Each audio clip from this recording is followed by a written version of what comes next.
Donc l'idée un peu, pour résumer tout ça en tant que parent, c'est de se dire que oui, notre enfant, il peut avoir de temps en temps mal au ventre à l'idée d'aller à l'école. L'idée principale, c'est de se dire qu'on va pas surréagir à ça, et c'est de garder en tête que mon petit loulou, il a mal au ventre, mais en fait, il est capable de fonctionner avec un peu d'anxiété, et c'est aussi pertinent d'apprendre à nos enfants à fonctionner avec un peu de stress, puisque ça nous permet derrière demain d'aller un peu plus loin, de se dépasser, etc. Mais c'est aussi important en tant que parent de pouvoir être sensible et empathique à cette bascule qui est à un moment donné, là c'est plus possible, ça le rend malade. Bienvenue dans la matrescence. Dans ce podcast, on part à l'aventure. L'aventure la plus merveilleuse et difficile de la vie, la parentalité. Laissez-vous embarquer au travers des épisodes qui explorent toutes les facettes, des plus complexes aux plus fun, du monde des parents. Apprenez, riez, pleurez, découvrez et débattez en écoutant la matrescence. Nous avons une mission, vous donner des clés pour vous accompagner à n'importe quelle phase de votre parentalité. Je suis Clémentine Sarlat, votre hôte depuis mars 2019 déjà. Je suis ultra curieuse, très enthousiaste, mais beaucoup trop bordélique. Je suis aussi maman de 3 petites filles qui m'aident à me remettre en question quotidiennement. Et dans une autre vie, j'ai été journaliste sportive à la télé et aujourd'hui, je vous aide à rayonner dans votre parentalité. Abonnez-vous pour ne rien rater. Allez, let's go.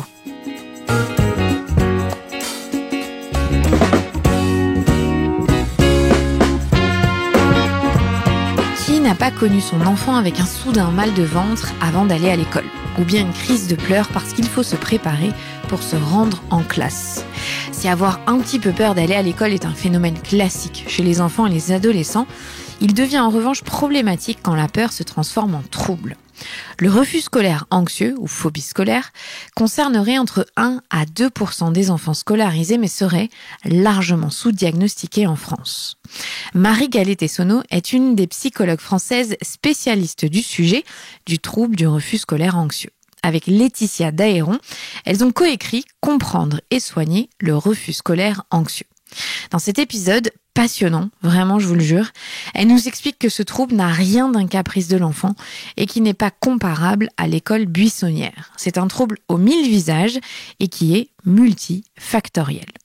Marie Gallet-Tessonneau va vous apprendre à détecter une problématique chez votre enfant, à réagir face à un enfant qui refuse d'aller à l'école, mais aussi à trouver un chemin à emprunter pour l'accompagner. Ce trouble très sérieux, qui peut commencer dès la maternelle, mais longtemps à guérir. Il faut donc s'armer de patience et surtout s'entourer de professionnels de santé formés à cette prise en charge. J'ai adoré interviewer Marie dans cet épisode, j'ai énormément appris, j'espère que vous aussi. Alors surtout, n'hésitez pas à faire circuler cet épisode pour aider ces enfants et ces familles qui traversent cette difficile épreuve du refus scolaire anxieux. Je vous souhaite une très bonne écoute. Salut Marie. Salut Clémentine. Je suis contente de te recevoir ici. On va parler d'un sujet que j'ai jamais abordé d'ailleurs dans le podcast, cette particularité pour certains enfants qui ont des phobies. On appelle ça les phobies scolaires. Tu vas nous expliquer. On a trouvé une nouvelle façon de le nommer. Mais déjà, j'avais une question. C'est pourquoi est-ce que tu as voulu devenir psychologue ?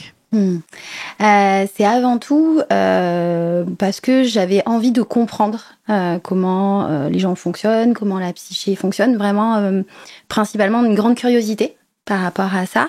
J'ai toujours eu envie de faire ce métier en fait, aussi loin que je m'en rappelle. Voilà, avec l'idée de me dire j'ai envie d'en savoir plus sur finalement il y a sûrement des grands principes de fonctionnement psychique sur le plan cognitif, sur le plan émotionnel, on est un peu tous foutus pareil et pourtant chacun est très différent et donc cette envie d'en savoir plus et puis une grande curiosité et aussi je crois l'envie dans ma vie professionnelle d'être utile et de pouvoir être au service. Et en fait, le métier de psychologue, c'est vraiment un métier qui répond à ces besoins-là, à ces envies-là. C'est assez chouette parce que je rencontre tous les jours des gens différents, avec des fonctionnements différents, et j'apprends, du coup, tous les jours. Et j'ai aussi la chance de pouvoir me sentir utile à la fin de la journée. Et ça, c'est précieux, vraiment. J'imagine, ouais. Et souvent, quand je demande aux psychologues pourquoi ils sont devenus psychologues, toujours à un moment, ils me disent on a tous à un moment une raison personnelle qui fait qu'on est attiré par la psychologie. Ça vient de quelque chose qu'on a vécu ou qui nous attire. Est-ce que toi, dans cette branche-là? Ouais, je pense que après peut-être que c'est quand même le lot de tout le monde. Je crois que les vies, elles sont pour tout un chacun pas toujours simples. Enfin, la vie, elle est faite aussi d'adversités.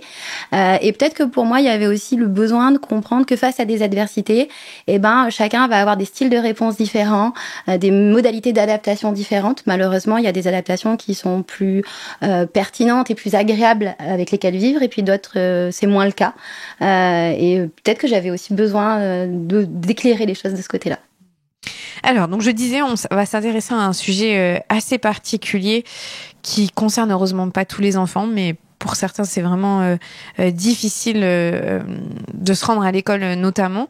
Est-ce que déjà tu peux nous expliquer pourquoi tu t'es intéressée à cette problématique et le refus scolaire anxieux? Alors, j'ai découvert le refus scolaire anxieux lors de mon dernier stage d'études. Lorsque j'étais en master, j'étais en stage en service de pédopsychiatrie, un service d'hospitalisation qui accueille une dizaine d'enfants entre 7 ans et 17 ans pour des troubles psy. Et en fait, je m'attendais à retrouver dans ce service, bien sûr, toutes les problématiques assez courantes de la pédopsychiatrie, des épisodes dépressifs, des troubles du comportement alimentaire. Et en fait, en faisant ce stage dans ce service, c'est d'ailleurs dans ce service-là que j'ai rencontré Laetitia Daéron, avec laquelle je continue aujourd'hui à travailler. J'ai découvert qu'il y avait des enfants qui étaient hospitalisés en service de pédopsychiatrie parce qu'ils n'arrivent pas à aller à l'école. Et là, j'ai été vraiment très surprise parce que dans ma représentation jusqu'alors, il y avait l'idée que on pouvait ne pas réussir à aller à l'école parce que ça nous plaisait pas, ou parce qu'on faisait de l'école buissonnière, ou parce qu'il y avait des difficultés d'apprentissage ou des problèmes d'orientation, mais non pas pour des questions de santé mentale, et que ça pouvait nous rendre malades au point d'être hospitalisée à temps plein en pédopsychiatrie. Et donc ça a été au départ une surprise.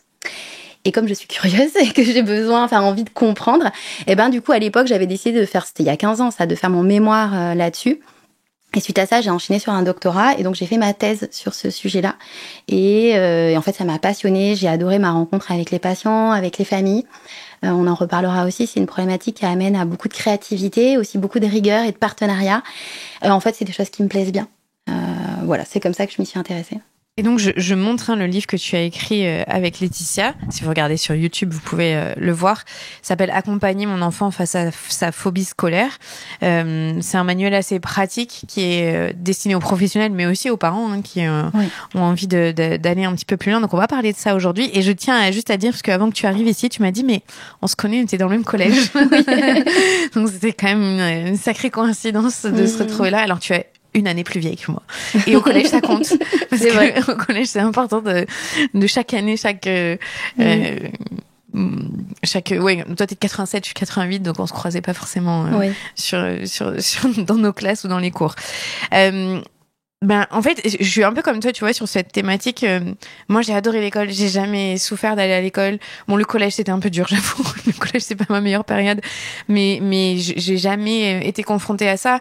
En revanche, j'ai eu une amie qui a pas été à l'école au lycée pendant une année, et qui, je trouve, a été hyper bien accompagnée par sa mère à ce moment-là, mais je suis pas sûre que ça a été la norme, que ce soit le cas pour tout le monde. Mais est-ce que tu peux nous expliquer les définitions, parce que moi, je disais phobie scolaire, mais vous dites plus vraiment de ça aujourd'hui. On dit refus scolaire anxieux. Ça veut dire quoi concrètement ? Ouais. Alors, ce sont deux termes, phobie scolaire et refus scolaire anxieux, qui désignent déjà le même phénomène. C'est un enfant qui a une réticence à aller à l'école ou un refus d'aller à l'école en lien avec des difficultés émotionnelles qui peuvent conduire à de l'absentéisme scolaire. Donc vraiment, ce sont deux termes qui désignent absolument la même chose. Ce qu'il faut avoir en tête, c'est que phobie scolaire, c'est globalement un peu l'ancien terme ou le terme du langage courant. C'est un terme qui s'est beaucoup répandu dans les années 1930-1950, qui s'est largement popularisé en France, mais aussi à l'international. Et en fait, aujourd'hui, c'est un terme que on n'utilise plus vraiment parce que ce sont des enfants qui n'ont pas une phobie de l'école comme on peut avoir une phobie des araignées. En fait, c'est un terme assez impropre. Et donc, dans les années, pour répondre à cet enjeu-là, dans les années 1960, il y a le terme de refus scolaire anxieux qui s'est davantage développé. Et je pourrais dire qu'en fait, ce sont deux termes qui désignent la même problématique, mais que phobie scolaire, c'est plutôt le terme du langage courant, du langage peut-être même journalistique, qui va parler au plus grand nombre, alors que le terme refus scolaire anxieux, c'est davantage un terme qu'on va utiliser en tant que professionnel de la santé, en tant que chercheur. C'est un terme un peu plus moderne et scientifique. Est-ce que tu pourrais nous expliquer, si on est parent, comment on sait si notre enfant il traverse un refus scolaire anxieux, comment on fait la différence avec ce que tu disais, l'école buissonnière, quelqu'un qui a juste pas envie d'y aller? Parce que est-ce que ça dépend des tranches d'âge? Est-ce que il y aura toujours le même tableau clinique? Ça répond aux mêmes critères pour peu importe l'âge de l'enfant? Alors, j'ai envie de dire que finalement, si on est parent concerné, on le sait qu'on est concerné, parce que on se débat tous les jours avec son enfant face à cette problématique. En revanche, ce qui est possible malheureusement, c'est que le terme n'ait pas été posé. La question, c'est finalement, il y a des familles qui sont confrontées à cette difficulté-là, mais qui n'ont pas encore rencontré un professionnel qui leur a dit, en fait, il s'agit de ça. À quoi est-ce qu'on peut voir qu'un enfant souffre de refus scolaire anxieux? Donc, il y a vraiment cette notion de réticence ou de refus en lien avec une détresse émotionnelle, c'est-à-dire que ça va être les matins d'école, classiquement, des moments difficiles, de la difficulté de la réticence à quitter la maison, à monter dans la voiture ou à sortir de la voiture ou à rentrer dans l'établissement. Des refus, ça va être carrément le moment où on n'arrive plus du tout à faire sortir l'enfant de son lit ou de la maison. Ce qu'on va pas du tout retrouver dans les phénomènes d'école buissonnière. Un enfant qui a pas envie d'aller à l'école et qui a envie de sécher les cours, il va y aller. Éventuellement, il va pas arriver jusqu'à l'école, mais on va pas avoir ces comportements de réticence, de refus, et surtout, on va pas avoir la détresse émotionnelle qui est associée. Cette détresse émotionnelle, elle se traduit de plein de manières différentes. On va avoir les manifestations somatiques qui sont classiques, maux de tête, maux de ventre, des diarrhées, des constipations, des vomissements, qui sont pas factices, mais qui sont vraiment authentiques chez l'enfant. Beaucoup de pleurs, de l'irritabilité le matin, parce que le stress, ça rend rarement aimable, voilà. Et puis beaucoup les difficultés d'endormissement à la veille des jours d'école. Les dimanches soirs, ça va être l'enfer du dimanche soir, des troubles du sommeil. Ça va être principalement ces manifestations-là. Et puis après, on va avoir les comportements qui peuvent conduire du coup à de l'absentéisme scolaire. Donc ça peut aller de retard sur des absences après plutôt perlées, c'est-à-dire c'est des absences qui sont ponctuelles mais qui se répètent dans le temps.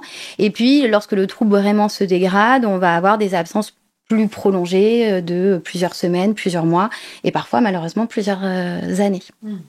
J'ai l'impression qu'en tant que parent, on a toutes et tous à un moment été confrontés à un enfant qui nous dit « j'ai mal au ventre le matin ». Je me sens pas bien. Et c'est difficile de faire la part des choses entre, potentiellement, elle a vraiment mal au ventre. En fait, il est angoissé, mon enfant. Il y a quelque chose qui se joue là. Qu'est-ce qu'on peut faire face à son enfant? Comment on distingue ça devient un vrai problème ou c'est juste ponctuel? Comment on voit ça? Alors déjà, comme tu l'as souligné, un élément important, c'est d'avoir en tête que ça peut être aussi une vraie affection somatique. Et donc, c'est important aussi de vérifier si c'est quelque chose de chronique et si c'est une plainte récurrente de la part de l'enfant, d'aller vérifier qu'il n'y a pas des problèmes sur le plan de la médecine somatique. Un élément qui va être un vrai indicateur, c'est aussi la temporalité de ces maux de ventre. Moi, les familles, des fois, me disent quand même, Marie, il a mal au ventre du lundi au vendredi et le week-end, il a plus mal au ventre.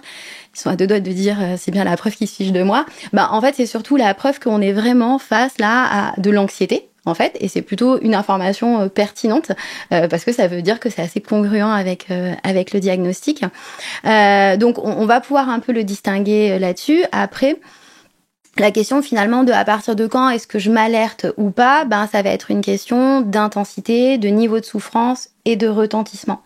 Comme tu le dis très bien, il est aussi classique et normal pour tout un chacun de ressentir du stress parfois dans sa vie et c'est important de savoir fonctionner avec. Moi tout à l'heure j'étais un peu stressée au moment de venir.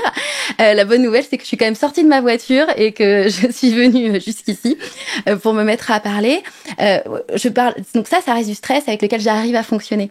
Là où on va avoir du stress qui va commencer à faire dysfonctionner, c'est si par exemple à 5 minutes avant d'arriver, je t'avais envoyé un message en disant finalement je peux pas, j'aurais inventé un truc, mon enfant est malade, j'ai eu un accident, enfin peu importe. J'aurais fait un évitement et ça commence à devenir plus problématique et c'est un élément qui va davantage nous alerter. Donc l'idée un peu pour résumer tout ça en tant que parent, c'est de se dire que oui, notre enfant, il peut avoir de temps en temps mal au ventre à l'idée d'aller à l'école. L'idée principale, c'est de se dire qu'on va pas surréagir à ça et c'est de garder en tête que mon petit loulou, il a mal au ventre mais en fait, il est capable de fonctionner avec un peu d'anxiété et c'est aussi pertinent d'apprendre à nos enfants à fonctionner avec un peu de stress puisque ça nous permet derrière demain d'aller un peu plus loin, de se dépasser, etc. Mais c'est aussi important en tant que parent de pouvoir être sensible et empathique à cette bascule qui est à un moment donné, là c'est plus possible, ça le rend malade. Et j'ai coutume de dire, en fait, il y a un moment donné où ça va plus être possible pour l'enfant, on va plus réussir à lui permettre de se préparer le matin, à le faire monter dans la voiture. Et ça doit être un stop au contexte de forçage. Je dis souvent, on scolarise pas un enfant en le tirant par les cheveux. Quand les familles me disent, mais alors est-ce qu'on insiste ou pas? Il y a jamais, le parent il est bien placé pour savoir si on peut aller un peu plus loin ou pas. Et ce qui est sûr, c'est on va essayer surtout d'éviter des contextes de violence en fait. Nos enfants, ils réagissent pas de la même manière aussi en fonction de s'ils sont en maternelle, primaire, collège. J'imagine que un enfant, c'est nous qui l'accompagnons quand ils sont tout petits. C'est plus difficile peut-être à voir chez les adolescents qui potentiellement, moi j'ai souvenir plus jeune de commencer j'allais les cours à 9h, 9h30. Mes parents, ils étaient déjà partis au travail. Bon, ils pouvaient pas savoir si j'avais été ou pas au lycée ou au collège. Comment tu fais la différence, tu vois? Parce qu'un enfant qui est tout petit, tu vas voir ses symptômes. Tu disais refus de sortir du lit, tu peux pas monter dans la voiture. Un adolescent qui est plus autonome, qu'est-ce qui peut nous alerter? Ce qui va être compliqué, notamment chez les ados, c'est le fait que, en fait, le refus scolaire anxieux, au départ, il s'installe de manière complètement invisible. Il y a Lélia Benoît qui travaille là-dessus, qui est maintenant aux États-Unis, et elle dit je l'ai interviewée dans mon podcast, qui est très chouette, que j'aime beaucoup, et qui dit, très juste titre, elle dit, dans le refus scolaire anxieux, ce que nous on appelle le début, c'est-à-dire la visibilité de la difficulté, c'est déjà le milieu, en fait. C'est-à-dire que chez un adolescent, lorsqu'il commence à être absent, ce que tu décris là, il commence à plus y aller. Il faut avoir en tête que lui, ça fait déjà plusieurs semaines, plusieurs mois qu'il engrange en lui-même, qu'il sédimente en lui-même de l'anxiété par rapport à la scolarité, et qu'en fait, ce qu'on peut marquer comme étant le début, par exemple, de l'absentéisme, c'est l'histoire du trouble, elle est déjà bien avancée. C'est ce qui fait d'ailleurs que la thérapie va être assez longue, parce que même si ça fait que 15 jours qu'il est absent, en vrai, on a besoin d'aller détricoter des choses qui s'installent depuis plusieurs semaines. Donc, qu'est-ce qui fait qu'on va le voir? Souvent, ce qui va finir par interpeller, c'est les absences. La particularité dans le refus scolaire anxieux, c'est que ce sont des absences qui sont généralement non dissimulées par l'enfant, ou même si elles le sont dans un premier temps, une fois que l'administration l'a signalé aux parents et que les parents découvrent les absences, la dissimulation cesse. En fait, ce qui est très différent du coup des comportements d'école buissonnière où on n'a pas du tout le même rapport, c'est pas la même chose. Ouais, on met des stratégies en place pour. En fait, en consultation clinique, on le voit très vite la différence. J'ai aussi des patients qui peuvent souffrir davantage de difficultés en lien avec de l'école buissonnière. C'est des tableaux cliniques assez différents. Ce que tu dis dans le livre, ce que vous expliquez, c'est que les enfants qui souffrent de ce trouble du refus scolaire anxieux, en fait, ils sont en souffrance dans plein d'autres domaines. C'est que la partie émergée de l'iceberg. Est-ce que tu peux nous expliquer ce qui se cache en dessous pour ces enfants-là? Ouais, on aime bien prendre la métaphore de l'iceberg qui, à notre sens, est très éclairante pour les familles, pour bien comprendre, et pour l'enfant aussi, pour bien comprendre comment ça s'articule. L'idée de cet iceberg, c'est de se dire que tout au sommet, il y a ce fameux absentéisme. C'est le truc le plus visible. C'est ce qui fait qu'à un moment, l'institution scolaire se manifeste, les parents sont en demande de consultation, l'enfant se rend compte, vraiment prend conscience qu'il est en difficulté. Donc ça, c'est le truc qu'on met vraiment tout en haut. Comme on le disait tout à l'heure, en fait, il faut peut-être bien préciser le fait que tous les absentéismes scolaires relèvent pas du refus scolaire anxieux ou de la phobie scolaire. Il peut y avoir plein d'autres raisons pour lesquelles on est absent de l'école. Et donc ça, pour le coup, c'est aux cliniciens formés au refus scolaire anxieux de poser ce premier diagnostic, de dire ok, cet absentéisme scolaire, il relève d'un refus scolaire anxieux. Donc ce refus scolaire anxieux, je le mets peut-être plus sur la ligne de flottaison, c'est-à-dire qu'en fait on le voit facilement quand on sait quoi chercher, mais au départ ce qu'on voit c'est juste l'absentéisme scolaire. Et puis une des premières étapes du travail de thérapie, quand nous on accompagne ces enfants, ça va être d'aller voir ce qu'il y a sous la ligne de flottaison de cet iceberg, puisqu'en fait, le refus scolaire anxieux, c'est un trouble anxieux qui a toujours un ou plusieurs troubles anxieux sous-jacents. C'est-à-dire qu'un enfant qui a un refus scolaire anxieux, il souffre au fond de lui d'un trouble anxieux. Les trois les plus fréquents, ça va être de l'anxiété de séparation. L'anxiété de séparation, ça concerne généralement les enfants les plus jeunes. C'est quoi l'anxiété de séparation? C'est un enfant qui va avoir des difficultés pour se séparer de ses figures d'attachement. Donc ça peut être les parents, les frères, les sœurs, mais aussi la maison. Donc ça peut être de l'anxiété de séparation. Ça peut être aussi très classique de l'anxiété sociale. Là, on va être plutôt sur les collégiens, les lycéens. Ok, donc c'est la peur, la réticence d'être dans des situations sociales dans lesquelles on pourrait être ridicule, jugé, moqué. On va avoir aussi très fréquemment de l'anxiété de performance, pareil chez les collégiens et beaucoup chez les lycéens.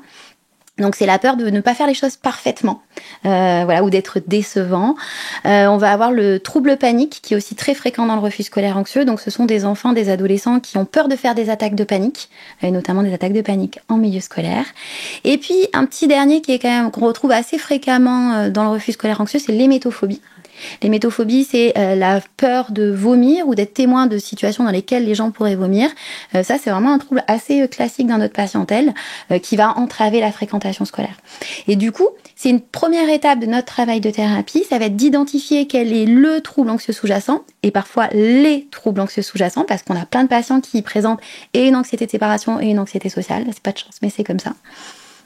Parce que ça va être notre cible thérapeutique, en fait. On va aussi s'intéresser à la rescolarisation, mais il va falloir bien sûr venir soigner le trouble anxieux sous-jacent.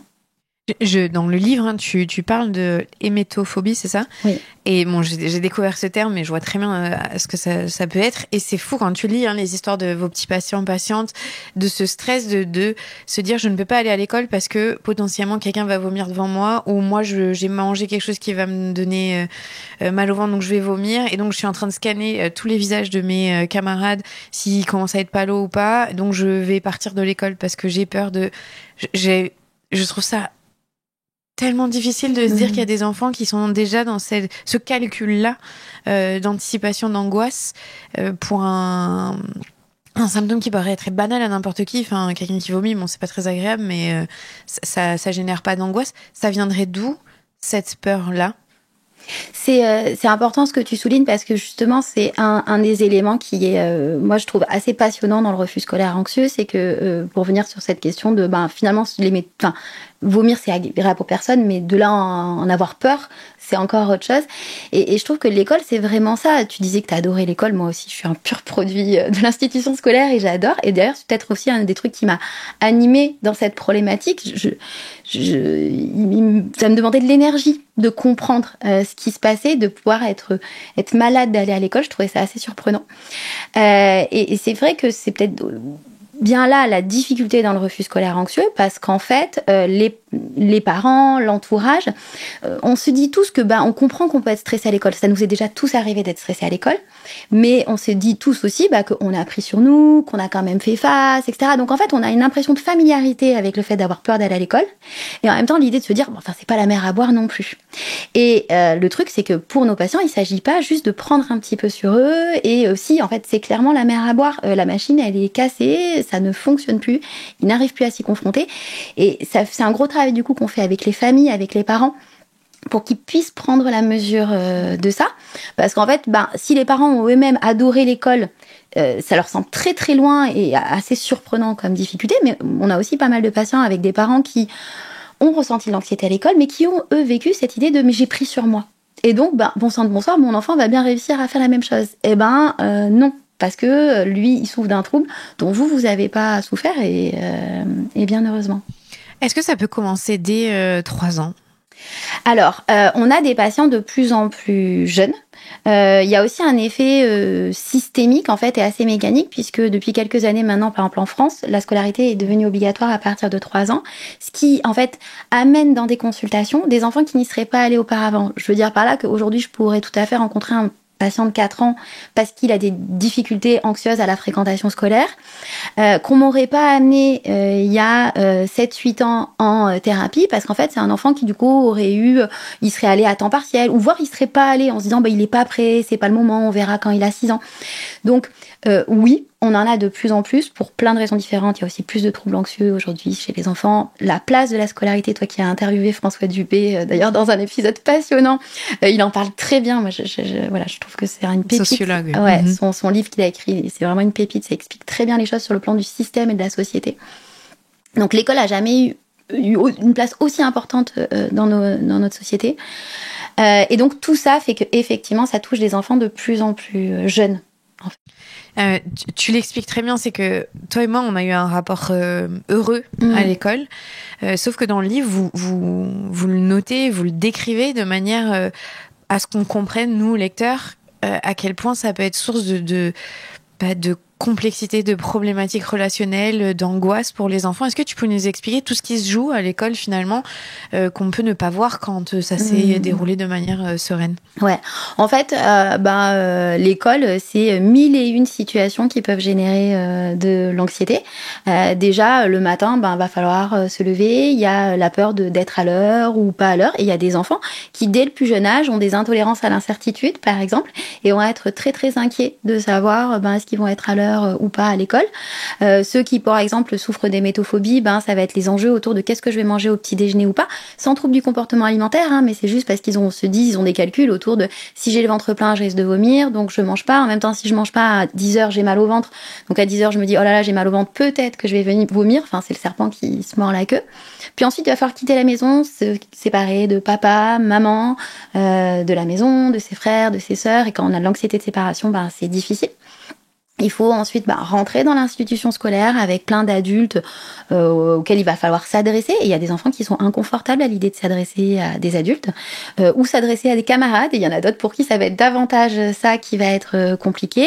Il va y avoir toutes les micro-interactions informelles du quotidien qui peuvent stresser plein d'enfants. Le blabla du couloir en attendant que le prof arrive. Il y en a que ça met dans une grande détresse. J'ai d'autres patients pour qui l'élément vraiment stressant de leur journée, ça va être juste d'aller du portail à la salle de classe. Ils marchent avec leur sac à dos dans la cour de récréation et ils ont l'impression qu'il y a une sorte de gros spot là de théâtre lumineux qui les éclaire qu'eux et que tout le monde serait en train de les juger là dans la cour de récré. Ce qui est en fait un mécanisme psychologique assez classique, par exemple à la période du collège, où on a tous une sensibilité à de l'anxiété sociale qui est assez naturelle et développementale, mais chez ces enfants la machine elle est cassée, c'est-à-dire que toi et moi quand à l'époque on traversait la cour du collège, sûrement qu'on avait des micro-pensées du style j'espère que j'ai pas l'air ridicule, qu'on se moque pas de moi et vite faut que je retrouve ma bande de copains ou de copines parce que en les rejoignant je me sentirais un peu plus sécure. Ça c'est de l'ordre en fait d'un développement plutôt naturel et classique. Mes patients anxieux, eux, c'est pas plus des micro-pensées comme ça, parce que nous quand on le faisait on avait ces micro-pensées, mais on avait aussi d'autres pensées dans la tête autour de, je sais pas moi, le cours qu'on va avoir après, ce qu'on a fait ce week-end, ce qu'on va faire le week-end prochain, la bonne blague qu'on va raconter à ses copines. Donc il y avait plein de trucs différents. Mes patients, eux, ils ont pas ça. Ils ont pas des micro-pensées de plein de couleurs émotionnelles différentes. Ils ont juste une certitude, c'est que tout le monde est en train de se moquer d'eux. Et donc, clairement, eux, quand ils traversent la cour, c'est pas la même expérience que pour les autres. Et là, tu vois, je viens de te brosser à peu près juste 2 heures de temps. On est peut-être allé de 8h à 10h. J'ai pas encore parlé de ce qui se passe en cours, de la peur de mal faire, de répondre devant les autres, en classe, de passer au tableau, d'avoir une mauvaise note. À la cantine, où est-ce que je vais m'asseoir. En fait, il y a 1001 situations dans une journée d'école qui peuvent faire dérailler un enfant qui souffre d'anxiété. Est-ce que c'est à l'origine dû à un tempérament plus ou moins réactif et sensible des enfants où il y a des occasions qui vont déclencher ce type de problématique? C'est une question importante, ça, la question finalement de l'origine et des causes des troubles en santé mentale. Aujourd'hui, il est admis, lorsqu'on parle de santé mentale, de se référer à ce qu'on appelle le modèle biopsychosocial. C'est de se dire que finalement, un trouble, quel qu'il soit, et en l'occurrence là un trouble anxieux, c'est la conjoncture malheureuse de plusieurs facteurs issus de domaines biologiques, de domaines psychologiques et d'aspects sociaux. Sur le plan biologique, en fait, on n'est déjà pas tous fichus pareil. Sur le plan génétique, il y a des familles de tempéraments plutôt anxieux, d'autres familles qui vont avoir des tempéraments plutôt déprimés ou plutôt colériques. On n'est pas tous génétiquement fichus pareil. On a aussi une sensibilité au stress qui est pas la même les uns les autres. Il y a des gens qui vont avoir des activations très fortes et rapidement de leur système sympathique et parasympathique. Il y a des gens qui vont, en situation de stress, se mettre à avoir rapidement le cœur qui bat, à avoir chaud, à se sentir moite. Et il y a des gens qui vont être cognitivement activés au niveau du stress, mais sans éléments physiologiques. Pour revenir à ma petite personne, tout à l'heure j'étais un peu stressée et moi je suis quelqu'un qui suis peu activée sur le plan physiologique, ce qui est plutôt chouette pour moi parce que ça me rend peu vulnérable aux attaques de panique, par exemple. Mais par contre, cognitivement, j'étais quand même stressée. Mais ça se manifestait pas sur le plan sur le plan sensoriel, en fait, en tout cas moins. Donc tout ça pour dire que sur le plan bio, on n'est pas tous fichus pareil, puis on le voit bien dans les familles, il y a des familles avec beaucoup d'antécédents de dépression, davantage avec des antécédents anxieux, voilà, donc on a vraiment ce packaging là sur le plan biologique. On a d'autres facteurs d'ordre plutôt psychologique, on fonctionne pas tous pareil, on n'a pas tous les mêmes... Il y a des grands, ce dont je parlais tout à l'heure, il y a des grands principes sur le plan psychologique, mais en fait, on n'a pas tous les mêmes croyances, les mêmes émotions. Par exemple, il y a des enfants, ils commencent leur scolarité en se disant que s'ils ont 12, c'est très bien, et puis d'autres pour qui ça va être la fin des cacahuètes s'ils ont 12 sur 20. Il y a d'autres pour qui c'est même pas une question. Donc on réagit pas tous de la même manière. Et puis sur le plan social aussi, donc c'est vraiment notre dernier pan du triptyque biopsychosocial, on n'a pas tous la même histoire de vie, on évolue dans des familles qui ont des attendus par rapport à l'école ou par rapport au stress qui sont différents. Les écoles sont pas les mêmes, ce qui est vrai aussi, c'est qu'il y a des écoles qui sont plus agréables à fréquenter que d'autres. Il y a des événements de vie, des histoires de vie qui sont pas les mêmes. Il y a des enfants qui, au moment de la rentrée en 6e, ont déménagé, connaissent personne dans leur nouvel établissement. Il y en a d'autres qui vont être dans des gros établissements de 2000 élèves, d'autres dans plutôt le petit établissement du quartier où ils connaissent déjà tout le monde. Et ça fait, ça change la donne un petit peu. C'est des enfants qui n'ont pas les mêmes ressources, les mêmes loisirs. Certains mettent beaucoup de poids et d'enjeux sur l'école et sur leur scolarité, d'autres moins, pour tout un tas de raisons, parce qu'ils ont des sources d'épanouissement ailleurs. Et en fait, qu'est-ce qui amène un enfant à avoir un refus scolaire anxieux ? C'est juste finalement un alignement malheureux de plusieurs facteurs d'ordre biologique, psychologique et social. Et ça, c'est une question qui est importante parce que les parents, souvent en consultation, ils ont cette question de pourquoi nous ? Pourquoi notre enfant ? Pourquoi maintenant ? Avec beaucoup de culpabilité, parce que les parents ils culpabilisent souvent, et les mères particulièrement. En plus, souvent, on leur a un peu renvoyé l'idée que s'il y a un problème, c'est sûrement un peu leur faute. Et je crois que c'est important de pouvoir vraiment donner des éléments de réponse tangibles aux familles par rapport à ça. C'est-à-dire qu'il y a plein de choses qui ne leur appartiennent pas et qui sont juste le fruit d'un résultat malheureux. En revanche, en tant que parent, moi, ce que je leur dis toujours, c'est que, par contre, ils ont des cartes à jouer et qui peuvent être facteurs de maintien, d'amélioration ou d'aggravation du trouble. Mais ils ne sont pas la cause du refus scolaire anxieux de leur enfant.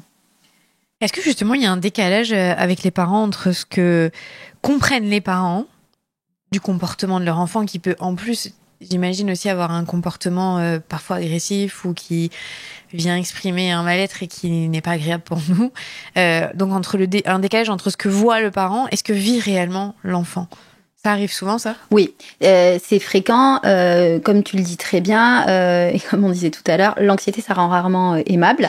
Et ça, c'est un classique. On a tous vécu la situation d'être dans la voiture avec notre conjoint ou notre conjointe.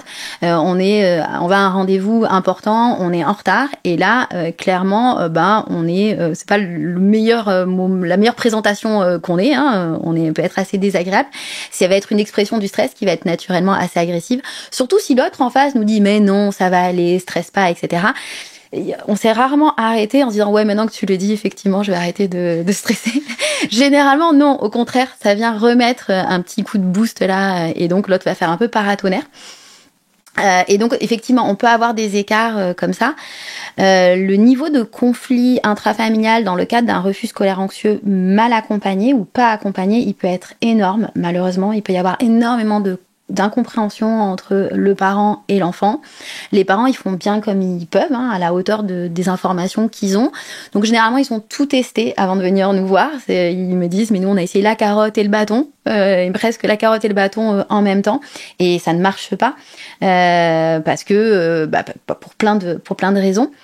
Et donc, ça va être vraiment aux professionnels de santé d'accompagner la famille là-dedans. Il y a un vrai travail que nous, on dit de psychoéducation, où on explique aux parents comment fonctionne le trouble, comment est-ce qu'il se manifeste, qu'est-ce qui relève de l'anxiété de leur enfant ou qu'est-ce qui ne relève pas. Et surtout, on va aussi les guider en termes de conduite à tenir. Parce que comme je disais tout à l'heure, ils peuvent être facteurs de maintien, mais aussi facteurs d'amélioration des difficultés de leur enfant. Et un des aspects assez dramatiques, moi je trouve, dans le refus scolaire anxieux, au-delà de même du fait que l'enfant puisse ou pas retourner à l'école un jour, c'est que ça abîme la relation entre le parent et l'enfant. Les parents, ils sont inquiets que leur enfant ne retourne pas à l'école. Il y a toujours un peu cette idée qui plane, qu'est-ce que mon enfant va faire, qu'est-ce qu'il va devenir, il va peut-être finir sous les ponts. Moi, j'ai aucun de mes patients qui vit aujourd'hui sous les ponts, au bout de 15 ans. Donc non, il va faire d'autres trucs, votre enfant. Je sais pas quoi encore, je sais pas s'il y retournera un jour ou si on prendra d'autres chemins.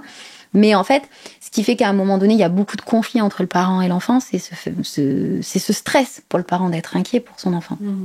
Oui, et le stress, encore une fois, tu le dis, ne fait pas qu'on réagit de manière appropriée avec notre enfant. Au lieu d'être sécurisant, on va activer au final... Tout le monde est en mode urgence, en fait. Donc on veut tous que ça se résolve vite et c'est compliqué. Dans le livre, vous écrivez, tu écris que c'est un tsunami pour la vie de famille quand on est face à ce trouble. Est-ce que tu peux nous expliquer pourquoi, en quoi ça vient plus que perturber, parce que le mot tsunami est très fort. Ouais, c'est vraiment un enfer, le refus scolaire anxieux. Déjà, c'est un enfer parce que c'est un trouble qui dure longtemps. Il faut avoir en tête que dans les formes les plus brèves, on est sur 1 an à 18 mois de difficulté. Ça, c'est vraiment dans les formes les plus courtes. La norme, c'est plutôt 2 à 3 ans, voire 4-5 ans. Donc, on n'est pas sur une difficulté qui est transitoire et qui va vite se résoudre. Donc ça va prendre énormément d'énergie à la famille et c'est un tsunami parce que c'est vraiment quelque chose auquel personne s'attend. Moi j'aime bien prendre l'exemple suivant en disant voilà, imaginez que vous êtes les parents de Lucie et Lucas. Lucie est en 4e et Lucas il est en 6e et en fait Lucas il a mal au ventre, il a mal au ventre. Puis un jour il n'arrive plus à y aller. Et là, ça devient quand même le début du tsunami, même si ça fait déjà plusieurs semaines qu'on bataille tous les matins avec Lucas et qu'on s'arrache les cheveux. Lucas, il a promis tous les soirs que ça irait mieux demain. Et c'est vraiment l'enfer parce que n'importe quel parent d'enfant qui, par exemple, a été confronté à la grippe, c'est que tout d'un coup, devoir s'organiser sur le plan familial et professionnel avec un enfant qui reste à la maison pendant 5-10 jours, c'est mission. Mais là, en fait, ça va durer très très longtemps. Et donc, tous les matins, Lucas n'arrive pas à y aller. Tous les soirs, il promet que le lendemain, il va y aller. Et tous les matins, Lucas sort pas de son lit. Et ça va durer vraiment très longtemps. Donc déjà, sur le plan purement logistique et fonctionnel, c'est vraiment l'enfer. Donc il y a ce premier truc, ce premier enjeu du quotidien. Il y a aussi des enjeux autour de comment est-ce qu'on rattrape le travail scolaire, comment assurer la continuité pédagogique. Donc on se sera pris la tête avec son fils tous les matins, et puis tous les soirs on lui aura dit: Lucas, est-ce que tu as envoyé un message à tes copains pour qu'ils t'envoient les photos du cahier de maths, d'histoire, d'anglais, machin.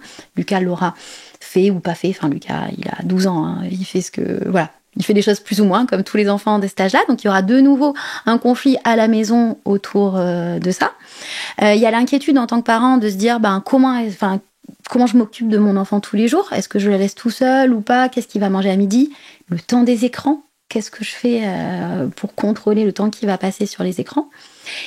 Il y a souvent aussi, c'est pour ça qu'on parle de tsunami, énormément de tension au sein du couple parental. C'est déjà pas toujours simple de se mettre d'accord avec son coparent sur l'éducation des enfants quand tout va bien. Alors quand ça va pas, c'est encore plus compliqué parce qu'on a nos propres modèles de croyances et nos propres idées de qu'est-ce qui doit être fait quand un enfant ne va pas bien.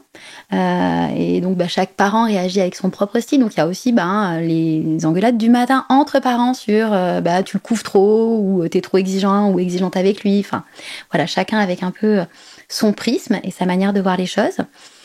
Et puis, il y a aussi les enjeux avec l'institution scolaire. C'est des familles qui se retrouvent un jour à appeler un établissement scolaire en disant voilà, Lucas, il va pas venir aujourd'hui parce que j'ai pas réussi à l'amener. Et ça, je trouve que c'est pas rien. Dans une vie de parent, on s'imagine pas un jour appeler l'école pour dire ça. On s'imagine bien dire voilà, Lucas, il vient pas parce qu'il est malade. Mais dire il vient pas parce que j'arrive pas à le faire à le sortir de son lit, c'est quand même pas simple. Pour une famille, on a peur de ce que l'école va dire en face. On a tout de suite l'impression que, en tant que parent, on n'est pas à la hauteur. Ce qui n'est pas le cas, mais c'est... Donc, il y a vraiment tout ça. Et puis, j'ai même pas parlé de la grande Lucie qui est en 4e et qui vit tous les matins avec tout ce niveau de conflit. Et comme je le disais tout à l'heure, ça va durer longtemps. On va courir chez le pédopsie, on va courir chez le psychologue. Et puis, les familles sont parfois pas très aidées par leur entourage aussi. Il y a énormément d'incompréhension, de jugement. Il y a cette idée quand même que c'est pas compliqué de scolariser un enfant. Un bon coup de pied aux fesses et puis il y va. Et ça, c'est aussi dramatique pour les familles qu'on accompagne. Parce qu'elles n'ont pas besoin de ça, en fait. Tu le disais aussi qu'il y a un petit peu plus de troubles de cet ordre-là aujourd'hui. Parce qu'on est dans une société plus anxiogène, parce qu'on écoute mieux les enfants? Ça serait dû à quoi? Alors, aujourd'hui, on n'a pas de données scientifiques qui nous permettent d'être sûrs des causes de pourquoi est-ce que ça augmente, mais on a plein d'hypothèses. Un élément important peut-être à avoir en tête, c'est que le refus scolaire anxieux, c'est un trouble qui est aussi ancien que l'obligation scolaire. Voilà, donc c'est pas quelque chose de moderne ou de nouveau, c'est pas une mode. C'est vraiment les premières descriptions. C'est 1910 et en France l'obligation scolaire c'est 1882, donc en fait on a vraiment c'est quasiment concomitant. Donc ça c'est peut-être la première information à avoir en tête. La deuxième information c'est que c'est un trouble qui se retrouve sur les 5 continents. On en a absolument partout dans le monde. C'est pas un trouble spécifique des pays de l'OCDE, par exemple. Voilà, moi, je suis en contact avec des gens un peu partout dans le monde, des destinations qui peuvent sembler un peu exotiques, un peu surprenantes, en Amérique du Sud, au Venezuela, au Pérou, au Liban, en Syrie, par exemple, au Sri Lanka. Enfin, il y en a vraiment partout. En revanche, tout le monde, a priori, note qu'il y a une augmentation de ce phénomène. On a aujourd'hui plusieurs pistes d'explication pour ça. L'idée qu'effectivement, en fait, les gens sont aujourd'hui plus anxieux qu'avant. Une autre piste d'explication est aussi quelque chose de plus systémique, c'est-à-dire qu'aujourd'hui, comme on le disait tout à l'heure, l'école a jamais eu autant de poids dans nos vies qu'auparavant. Et ça, on le voit notamment dans l'anxiété de performance. Enfin, je veux dire, la question de performer sur le plan scolaire, elle est centrale aujourd'hui dans les trajectoires des enfants, avec des enjeux comme le brevet, comme Parcoursup, avec Pronote, où on screen tout en permanence, des histoires de moyenne de classe. Auparavant, le bulletin, il tombait dans la boîte aux lettres 3 fois par an, c'était un sujet 3 fois dans l'année, et c'était fini. Alors, il y avait quand même des enfants qui souffraient de ça, mais forcément que mécaniquement, ça fait pas la même chose. Je veux dire, aujourd'hui, les enfants sont très concernés par leur performance scolaire. Et même sans parler de refus scolaire anxieux, moi je le vois bien en consultation. Alors au départ, ça part toujours d'une bonne idée, tous ces trucs-là. Par exemple, en mathématiques, il y a pas mal maintenant d'écoles avec des histoires de ceinture de couleurs, avec des compétences à acquérir, notamment en fin d'école primaire. Et moi, il y a pas très longtemps, j'ai eu une petite fille de CM2 qui est tout à fait une élève tout à fait classique, qui n'a pas de refus scolaire anxieux. Mais qui est venue consulter parce qu'en fait, elle est stressée parce qu'elle a, dans certains domaines en mathématiques, je sais même plus lesquels, numération ou je ne sais quoi, elle n'a pas la ceinture de la bonne couleur pour entrer en 6e. Et elle me dit, du haut de ses 10 ans, elle me dit, mais j'ai peur de rater le coche. Et ça, c'est terrible parce que je vois bien, en fait, l'idée de base sur le plan pédagogique, de se dire, on va plus parler, parce que l'idée, c'est de plus poser de notes et de se dire, on va parler en termes de compétences. Sauf qu'en fait, l'effet pervers, il est toujours là. C'est que cette petite fille, elle est préoccupée parce que je sais pas quoi, elle a pas eu la bonne couleur en numération. Peut-être que de pas avoir cette information du tout, ça serait pas mal aussi, quoi, en fait. Est-ce que c'est aussi lié avec les cas de harcèlement? Est-ce qu'il y a une corrélation entre les deux ou les enfants victimes de harcèlement vont pas forcément vers ce trouble? Alors, pas forcément. Aujourd'hui, on n'a pas de lien direct qui montre qu'il y aurait plus d'enfants avec un refus scolaire anxieux suite à du harcèlement scolaire. En revanche, ce qui est vrai, c'est que les enfants qui ont subi du harcèlement, notamment à l'école primaire, ils sont plus à risque d'avoir de l'anxiété sociale lorsqu'ils seront au collège. Et un enfant qui a de l'anxiété sociale, il est mécaniquement plus à risque d'avoir un refus scolaire anxieux. Donc, le harcèlement scolaire conduit pas à du refus scolaire anxieux. En revanche, il est pas rare, dans l'histoire de vie de mes patients, qu'il y ait eu, comme ça, des histoires un peu abîmées dans les interactions avec les autres. Mais c'est pas systématique. Ok. Tout à l'heure, tu t'as expliqué la triptyque du biopsychosocial. Est-ce qu'il y a quand même des temporalités ou des événements, si tu peux faire la liste, qui pourraient déclencher ce trouble? En fait, on va parler un peu de facteurs de déclenchement ou de starter. Ce qu'il faut bien avoir en tête, c'est que c'est pas des causes du refus scolaire anxieux, mais c'est plutôt, vous savez, la fameuse petite goutte d'eau qui fait déborder le vase. On a des éléments en fait qu'on retrouve dans l'histoire de vie des patients qui sont souvent importantes d'ailleurs pour la famille. Ça peut être les moments de rentrée, donc les changements de cycle, par exemple le passage du primaire à la 6e, les rentrées scolaires de septembre, la rentrée scolaire aussi de la Toussaint ou de janvier, enfin les retours de petites vacances, donc tous ces phénomènes de rentrée. On va avoir aussi tous les phénomènes qu'on dit de rupture ou de changement dans la vie de l'enfant. Donc ça peut être des déménagements, des séparations des parents, des maladies aussi. Alors maladies des parents, ou par exemple, il est pas rare, moi j'ai rencontré pas mal de patients qui avaient des parents qui avaient par exemple traversé un cancer. Et au moment où le parent reprend le travail, là l'enfant décompense un refus scolaire anxieux. Donc on a une rupture, mais en fait dans l'autre sens, voilà, c'est post-maladie pour le parent. Des ruptures aussi lorsque l'enfant lui-même tombe malade. Par exemple, un enfant qui a une anxiété de performance, à bas bruit, on la remarque pas. Il est très très accroché à ses performances scolaires. Et puis, il a une énorme grippe, il est absent de l'école pendant 15 jours. Et il n'arrivera pas à y retourner parce que tout d'un coup, il a l'impression qu'il a pris trop de retard et ça lui semble dramatique.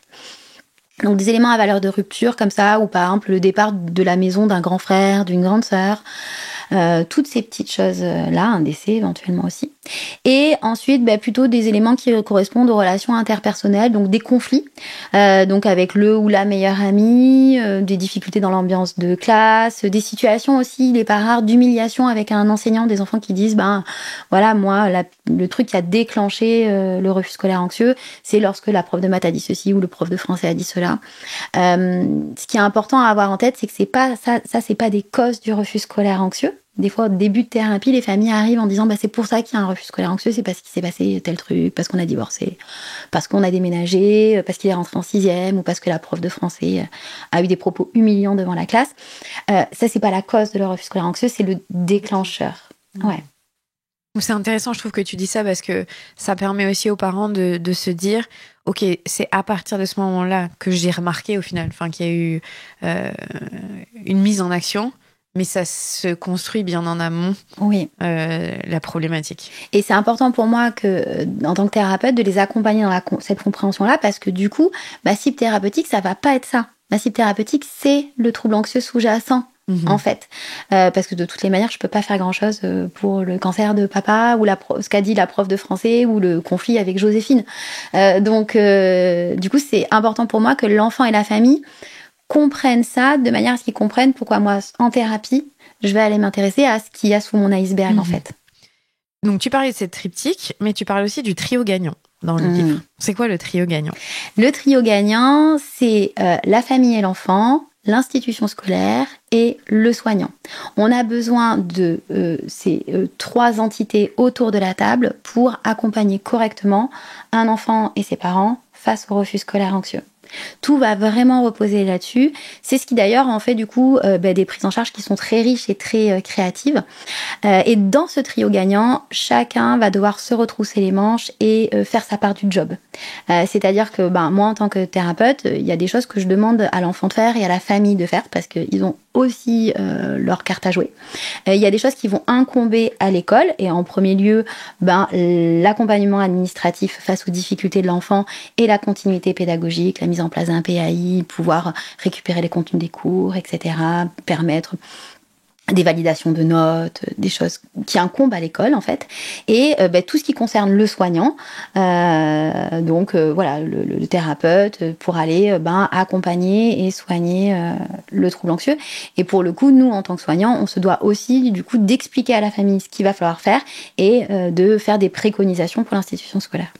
Donc ça, c'est quand tu commences, tu enclenches le travail thérapeutique avec ton ou ta patiente, et donc pas que elle ou lui, mais avec tout le monde. En tant que parent, qu'est-ce qu'on peut commencer à faire avec son enfant ? Parce que tu disais, on a des cartes à jouer. On peut soit empirer, soit apaiser, soit, tu m'as dit maintenir. Soit maintenir. Oui. Donc le but, ce serait quand même de faire en sorte que l'enfant aille mieux. Qu'est-ce qu'on doit commencer par faire ? La première chose à faire, je dirais, c'est de ne pas rester seul face à cette difficulté-là. Ça n'a l'air de rien, mais vraiment, de ne pas rester seul face à ça. Quand je dis pas rester seul, il y a plein de choses à faire. Premièrement, c'est de contacter l'école pour leur dire ce qui se passe, si ça n'a pas encore été fait, et se mettre en lien avec eux. L'idée, c'est qu'il faut très rapidement créer un partenariat et une alliance avec l'école. Et maintenant, les écoles sont quand même au courant de ces difficultés et ont des propositions à faire à la famille. Donc, la première chose, c'est de se mettre en lien avec l'école. D'en parler aussi à son entourage des difficultés qu'on rencontre, parce qu'on va avoir besoin d'aide. Je rappelle qu'éventuellement, notre enfant, il va rester pendant des mois à la maison. Et donc, d'avoir des relais autour de de grands-parents, de voisins, ça va être utile et on va en avoir besoin, ou même une copine qui va proposer d'aller boire un café, histoire de sortir un peu, la tête de l'eau, ça peut faire du bien. Et puis un autre truc à faire, c'est d'aller faire des démarches pour trouver un professionnel en santé mentale, donc pédopsychiatre, psychologue, quelqu'un qui est formé à l'accompagnement du refus scolaire anxieux. Donc ça, j'ai envie de dire, c'est vraiment le premier truc à faire, ne pas rester seul, être en contact avec ses proches, avec l'institution scolaire et trouver un relais auprès d'un professionnel. Et après, au quotidien avec notre enfant et avec la famille, vraiment la première conduite à tenir en cas de refus scolaire anxieux, c'est d'abord de pas trop abîmer la relation avec son enfant. On en parlait tout à l'heure, au début du refus scolaire anxieux, le niveau de conflit, de tension dans ces familles, il peut être dramatique. Et c'est de se dire, ok, en fait, c'est pas les uns contre les autres, c'est que là, on est face à un truc qui est pas cool, qui nous dépasse tous. Donc, on va collaborer ensemble. Donc, déjà, on va aussi prendre soin de son couple parental. Ok, en essayant de se dire, c'est pas le résultat de ta mauvaise stratégie ou de la mienne. On va essayer de trouver ensemble des solutions. Donc d'apaiser le niveau de conflit. Si l'enfant il va pas à l'école cette semaine, c'est pas la fin des haricots. On verra plus tard. Et pour ça, on se fera aider par des professionnels compétents. Donc on va prendre soin de la relation avec nos enfants. On va arrêter de s'engueuler tous les matins et tous les soirs par rapport à l'école. Et ma dernière recommandation de base, c'est par contre de dire aux parents, toute l'énergie que vous allez économiser là, en diminuant le niveau de conflit dans votre famille, vous allez la réemployer pour être très vigilant à l'hygiène de vie de votre enfant au quotidien. Je veux dire par là qu'on arrête de s'époumoner pour que l'enfant monte dans la voiture tous les matins. Par contre, quand il reste à la maison, on est hyper carré et exigeant sur le fait qu'il s'habille tous les jours. On limite le temps d'écran. Il sort tous les jours de la maison. Le plan, c'est pas 8 heures de canapé et de réseaux sociaux. Ça, c'est très mauvais pour la santé de l'enfant. Donc moi, je dis aux parents, vous n'êtes pas psychothérapeute, donc vous n'allez pas pouvoir rescolariser votre enfant qui a un refus scolaire anxieux. C'est pas votre domaine. Par contre, vous êtes parent de cet enfant et votre job de base de parent, c'est de s'assurer qu'il se lève, qu'il soit propre, qu'il s'habille, qu'il mange des brocolis et qu'il sorte tous les jours. Ça, vous savez faire. Et moi, en tant que soignante, je sais pas faire. En fait, c'est pas moi qui est toute la journée avec votre biquet. Tu fournis pas des brocolis. Non. Et du coup, je dis aux parents, laissez tomber les maths et l'histoire géo pour le moment. C'est pas votre job à vous. Par contre, on en revient sur une bonne hygiène de vie. En fait, moi, en tant que thérapeute, un patient qui arrive avec une très bonne hygiène de vie et des très bonnes routines gardées en place à la maison, ça me laisse 100% de l'énergie disponible pour aller traiter du trouble anxieux. Et l'école derrière, ça lui permet aussi d'envoyer éventuellement des devoirs à faire en maths et en français. À l'inverse, des parents qui vont avoir beaucoup mis l'accent sur rattrape les cours, sors de ton lit, mais vont avoir vraiment ce truc un peu en dents de scie, c'est quand l'enfant n'arrive pas, tant pis, on lui laisse se reposer, il fait bien ce qu'il veut de sa journée aujourd'hui, c'est beaucoup plus galère d'aller derrière mettre en place des choses. En fait, tu parles d'un triptyque. Enfin, là, on est sur un autre triptyque aussi. C'est nourriture, sommeil et exercice physique. Est-ce que ça arrive que les enfants qui ont un refus scolaire anxieux, par contre, soient capables d'aller au sport, à leur activité musicale, artistique, et qu'ils s'épanouissent dans ce cadre-là ? Oui, absolument. Et ça, d'ailleurs, parfois, c'est un peu surprenant. Il y a des parents ou même des enseignants que ça met un peu en porte-à-faux avec vraiment l'impression qu'on se fiche d'eux parce qu'ils disent, oui, mais ça fait X temps que je l'ai pas vu en cours, mais je le vois bien sur le terrain de basket après les cours qui joue avec ses copains. Moi, en tant que thérapeute, c'est au contraire un élément plutôt positif parce que ça veut dire que c'est un enfant pour lequel l'anxiété n'a pas encore contaminé toutes les sphères de sa vie. Et en termes de pronostic, c'est beaucoup plus pertinent un enfant qui arrive encore à maintenir ses activités extrascolaires ou à voir ses copains qu'un enfant qui est complètement reclus à la maison. Donc oui, tant que l'enfant arrive à maintenir ces activités-là, surtout, on les maintient. A contrario, un enfant qui commence à ne plus rien faire du tout, qui arrive plus à sortir de chez lui, ça c'est un élément plus inquiétant, c'est beaucoup plus péjoratif. D'ailleurs, c'est probablement un enfant qui se dirige à terme vers un trouble dépressif. Il faut savoir que dans le refus scolaire anxieux, c'est 1 enfant sur 2 qui risque d'avoir une dépression à cause de son refus scolaire anxieux. Donc, moi, un enfant qui se lève tous les jours, qui s'habille, qui sort, qui fait du sport, qui voit des copains, ça, on valide, on prend. Oui, il faut pas se dire comme tu vas pas à l'école, tu vas quand même pas aller faire ton activité. Au contraire, ça on va maintenir. Ok. Oui. Donc on maintient toute activité sociale qu'il pourrait avoir et auquel il est partant de Absolument. participer. Parce qu'en fait, c'est des tremplins aussi. C'est-à-dire que si l'enfant, il va à ses activités, peut-être qu'il est encore en interaction avec ses camarades de classe, etc. Donc, en fait, c'est encore des sortes de liens qu'il y a encore avec le contexte scolaire. Et il y avait davantage de chances qu'on le rescolarise. Est-ce qu'un enfant qui est un peu plus âgé, on est capable de dire de quoi tu aurais besoin là? Est-ce qu'ils peuvent savoir ou est-ce que quand on est dans ce trouble, c'est le brouillard? Il peut y avoir un peu de tout, ça va dépendre des enfants. Plus ils vont être âgés, plus ça va être facile pour eux de s'en rendre compte. Mais ça fait quand même partie du gros travail de la psychothérapie, où en fait, on va avoir tout un temps d'analyse du problème avec l'enfant, qui c'est assez classique dans le refus scolaire anxieux. Généralement, quand les parents disent « mais qu'est-ce qui te stresse à l'école ?», ils disent qu'ils ne savent pas. Ça aussi, les parents me disent vous vous rendez compte, Marie, quand même, on n'arrête pas de lui poser la question, il dit qu'il sait pas. Encore sous-entendu, il fait aucun effort. Non, c'est vraiment très classique, l'enfant qui dit je ne sais pas pourquoi, ou qui donne une réponse un peu bidon, finalement, enfin la réponse qu'il a sous la main. Et donc ça va être un vrai travail au cours de la thérapie, de pouvoir mettre à jour ce qui pose problème, et du coup va découler naturellement de ça les accompagnements dont l'enfant va avoir besoin. Mais c'est un vrai travail collaboratif. Moi j'ai l'expertise et l'expérience, mais finalement le patient que je rencontre, c'est lui qui sait exactement ce dont il a besoin. Donc en fait, moi je me sers de cette expertise et de cette expérience pour faire des propositions. Après, la personne la mieux placée pour savoir de quoi elle a besoin, c'est l'enfant lui-même. Tu dis que ça dure au minimum 1 an, 18 mois, voire plutôt 2, 3, 4 ans. Mm-hmm. Pourquoi ? Ça c'est une très bonne question. Alors probablement parce que ce qu'on disait tout à l'heure, c'est que au moment où l'enfant commence à être absent, en fait ça fait déjà très longtemps que c'est difficile pour lui. Donc en fait c'est un peu comme si lui ça faisait déjà des semaines voire des mois qu'il engrangeait des micro-expériences anxieuses, comme des petits cailloux qu'il mettait dans son sac à dos, et le moment où il n'arrive plus à aller à l'école, c'est le moment où le sac à dos il est obligé de le poser par terre. Mais en fait ce sac à dos il est rempli de cailloux. Et en thérapie, ça va prendre beaucoup de temps d'aller enlever chacun de ces cailloux. C'est-à-dire que par exemple, lorsque mes patients arrivent pour la première fois à remettre un pied en classe, par exemple, ils arrivent à retourner en histoire géo, c'est vrai que les adultes autour d'eux peuvent dire voilà, Martin il a réussi à retourner en histoire géo, c'est super. Donc là cette semaine ça s'est bien passé. Du coup la semaine prochaine on rajoute en plus l'anglais. Moi en tant que psychothérapeute, tout de suite je freine des 4 fers par rapport à ça et je dis non pas du tout. Il va falloir qu'on aille sédimenter chez Martin l'expérience que aller en histoire géo c'est ok.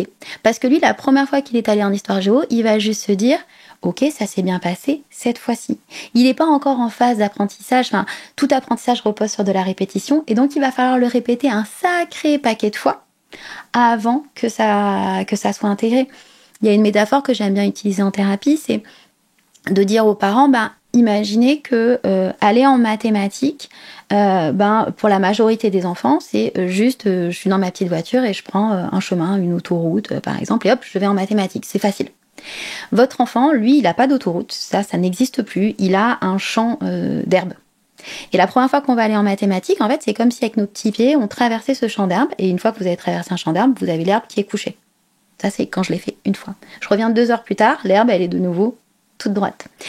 Avant d'avoir une autoroute, il va falloir que je fasse un sacré nombre de passages pour pouvoir commencer à construire une route qui sera automatisée pour que, comme toi, comme pour moi à l'époque, aller en mathématiques, ça soit pas une question en fait. C'est juste une route, je comprends. Pour l'enfant, au départ, c'est pas le cas. Et donc, il va falloir le répéter pour que ça puisse, comme ça, se stabiliser. C'est pour ça que ça dure comme ça très longtemps. Et puis, on y va vraiment avec certains patients.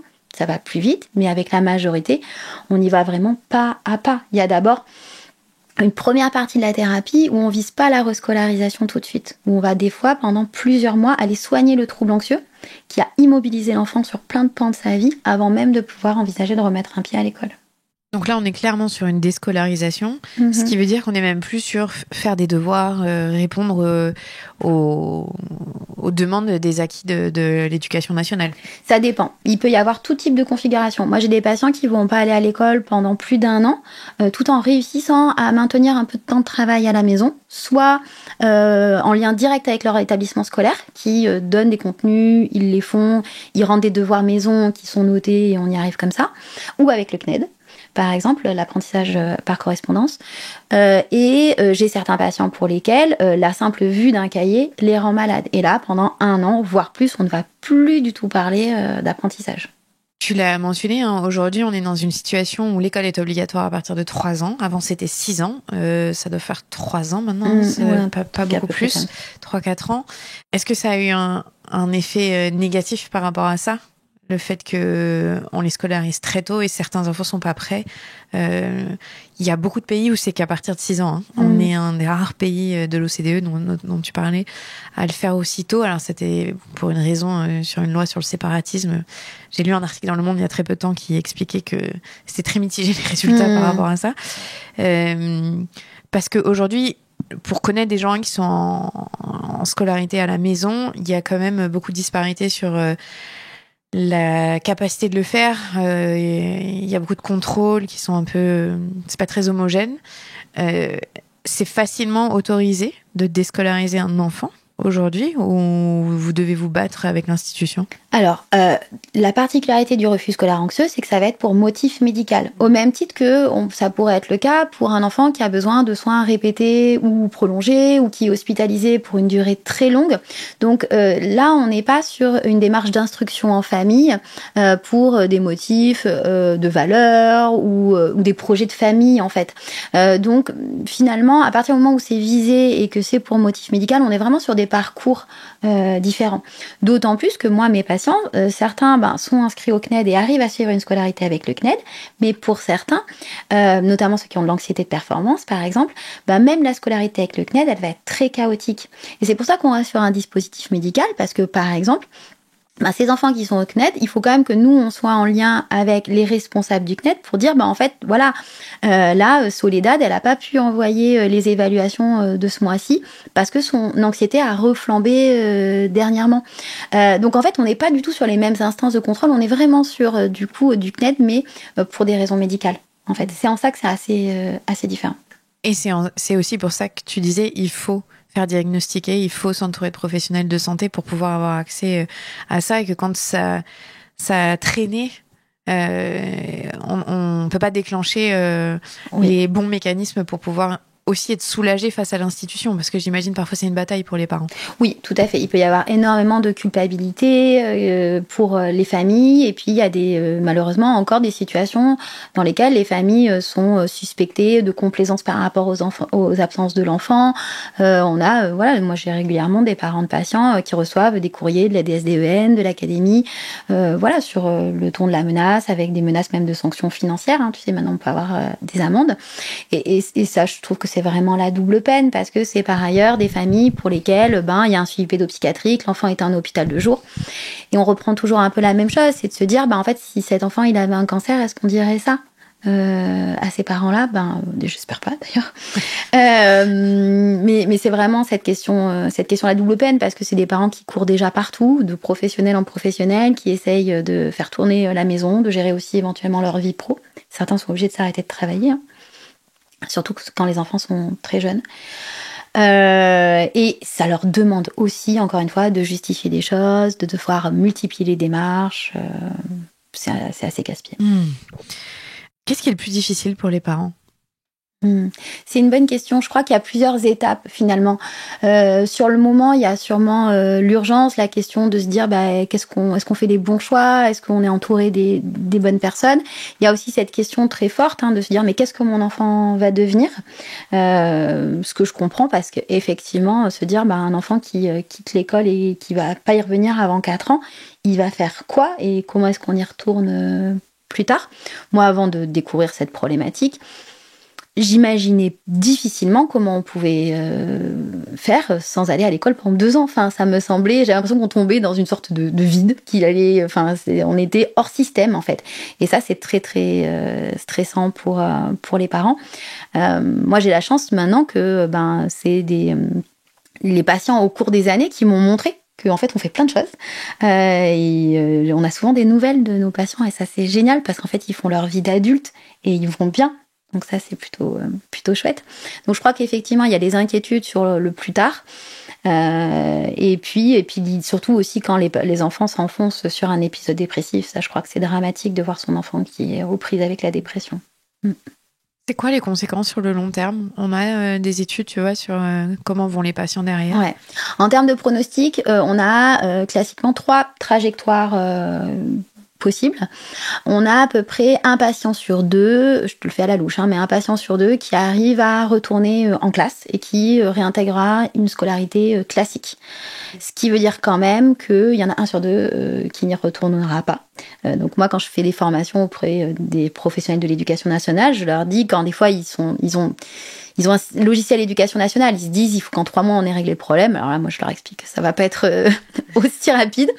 Et surtout, je leur dis mais si vous le revoyez pas, c'est pas parce que vous avez mal travaillé, c'est parce que naturellement, en fait, en termes de pronostic, on est plutôt là-dessus. Donc il y en a un sur 2 qui arrive à retourner en classe, avec sûrement des moments où ça va, ils vont avoir besoin de quelques séances de thérapie de temps en temps, voilà. Mais globalement, assez soignés aussi du côté de leur anxiété, ça va mieux.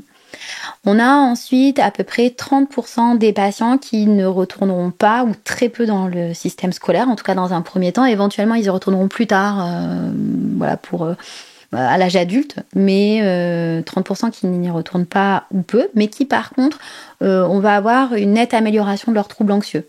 Je veux dire par là que ce sont des adultes qui vont finir par avoir une bonne insertion sociale, professionnelle et citoyenne. Demain, ils auront une vie qui est libre. J'ai une patiente il n'y a pas très longtemps qui m'a contactée. Voilà, elle a maintenant une vingtaine d'années, elle est en couple, elle vient d'acheter une maison, elle a ouvert une petite boutique. Enfin, elle fait sa vie à elle et ça, c'est plutôt chouette. Et par contre, on a à peu près 20% des enfants et des adolescents, et ça, c'est plus dramatique, qui, eux, vont avoir un retentissement sévère à l'âge adulte avec des troubles anxieux qui vont se maintenir.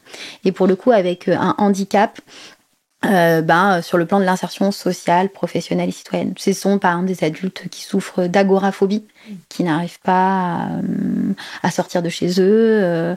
Et malheureusement, on a quelques patients qui sont concernés par ça et ça, c'est vraiment dramatique. Tu parlais d'un enfant sur 2, enfin, un patient ou une patiente sur 2. Est-ce que plus ils sont jeunes, mieux ça se traite ou pas du tout? Ça dépend. C'est vraiment très variable. Pas forcément, en fait, parce que on a parfois des patients chez qui ça a commencé tôt et on sait que ça va être long jusqu'à leurs 16 ans et le fait de pouvoir s'orienter vers d'autres choses. En fait, les études sont assez mitigées là-dessus. Parce que je me dis, un enfant qui a 4 ans, qui a déjà un trouble anxieux et refus scolaire, quelle perspective pour ces enfants-là? Ouais. Il y en a certains qu'on arrive à rescolariser, ça s'améliore rapidement. Et puis, il y aura eu un premier épisode au début de l'école primaire, par exemple, et on n'en entendra plus parler. Ça, c'est plutôt chouette. Mais il y en a certains, il y a des familles qui sont confrontées au refus scolaire anxieux pendant une dizaine d'années, en fait. Enfin, la scolarité va être une vraie épreuve tout au long de l'enfance de leur enfant. Et donc là, il faut essayer de mettre des stratégies qui soient les moins douloureuses possibles. Parce que là, ça va être vraiment une course de fond pour la famille. Tu penses qu'il y a des enfants juste qui sont pas faits pour l'école? Enfin, tu vois, s'il n'y avait pas ce système scolaire, ils n'auraient pas de soucis dans la vie, mais comme ils doivent se confronter à un système qui est très normé, très cadré, où tout le monde ne rentre pas dans ça. Je sais pas s'il y a des enfants qui sont pas faits pour l'école, en tout cas qui sont peut-être pas faits pour cette école. Et parce que je pense pas qu'on puisse se dire que ça dépend ce qu'on appelle l'école. Est-ce que c'est un lieu d'apprentissage? Est-ce que c'est un lieu de socialisation? Je pense pas qu'il y ait des enfants qui soient par essence pas faits pour le contact avec les autres, ou pas faits pour la collectivité, ou pas faits pour la socialisation, ou les apprentissages. Mais par contre, oui, il y a des enfants qui vont trop s'abîmer, surtout c'est ça que je trouve le plus dramatique. C'est-à-dire que moi je dis parfois, notamment chez les ados, je me dis il vaut mieux quitter le système scolaire et pas s'échiner à y être, mais le quitter en se disant c'est juste pas le moment pour moi et je pourrais y retourner plus tard. Cette patiente dont je te parle qui a ouvert sa boutique, là du coup elle se fait une petite formation en comptabilité parce qu'il va falloir quand même, elle en a besoin. Mais aujourd'hui elle peut le faire parce que l'idée de suivre une formation lui donne plus des sueurs froides. Elle se dit qu'elle en est capable parce qu'elle est sortie du système scolaire avec une image pas trop dégradée d'elle-même. Elle s'est jamais dit qu'elle était pas faite pour ça, ni idiote, ni stupide. Et ça, du coup, moi, c'est vrai que j'ai une vision finalement à long terme. Voilà, c'est de se dire, rater le programme d'histoire géo là de 4e, oui, c'est un petit peu embêtant, mais finalement, est-ce qu'on peut pas avoir une vision un peu plus à long terme et de se dire que si un jour on a vraiment besoin de ce programme-là, on s'y recollera en fait. C'est vrai que tu le disais, mais on a une pression dans la société autour de l'école, ça n'a jamais été aussi important. Et donc, ça se retranscrit aussi sur les parents. Parce que tu l'as bien expliqué, on n'est pas en train de dire que la faute est sur les parents, mais aussi comment on maintient une pression sur nos enfants, les devoirs, l'exigence. On peut avoir des mots très durs en tant que parent en disant si tu fais pas ça, tu vas rater ta vie. Ça projette des peurs, hein, on est d'accord. Si nous-mêmes, on n'a pas aimé l'école et qu'on a eu de l'anxiété, on peut la transmettre aussi à nos enfants. Comment est-ce qu'on fait un pas de côté pour sortir de ça quand on est parent? C'est très compliqué. C'est très compliqué parce qu'en plus, on n'a pas eu des modèles. Enfin, on a vécu ça, on est aux prises avec ça parce que, comme tu dis, ça génère de l'anxiété chez nous au moment où les devoirs sont compliqués, où il y a les mauvaises notes qui arrivent.